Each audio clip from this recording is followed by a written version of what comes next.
নমস্কাৰ। আজি অতি সহজ পদ্ধতিত 1 মিনিটতে দহিটো কেনেকৈ বাটিব পাৰে সেইটো দেখাবলৈকে আপোনালোকৰ ওচৰলৈ আহিলোঁ। মানুহৰ সময়ৰ অভাৱ, তাতে কামটো অতি সহজ পদ্ধতিত শিকিবলৈ ইচ্ছা কৰে। সেইকাৰণে ভাবিলোঁ সময়ৰ খৰচ নকৰোঁ আপোনালোকৰ আৰু মোৰো নকৰোঁ।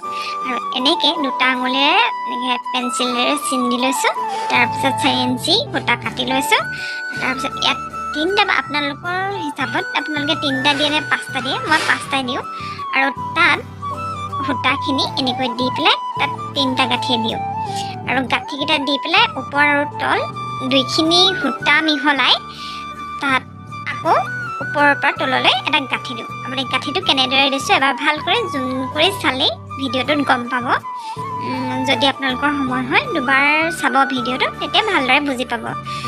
এনেকৈ দিয়াৰ পিছতে চাদৰখন দহি বটা সম্পূৰ্ণ হৈ যায় আৰু লাষ্টত ফিনিচিং কৰি কাটি দিওঁ। এনেদৰে সম্পূৰ্ণ কৰি বাটি দিওঁ। এইখন আছিলে পুৰণা চাদৰ, কিন্তু ইয়াক মই মডিফাই কৰি নতুন কৰি দিওঁ। ধন্যবাদ।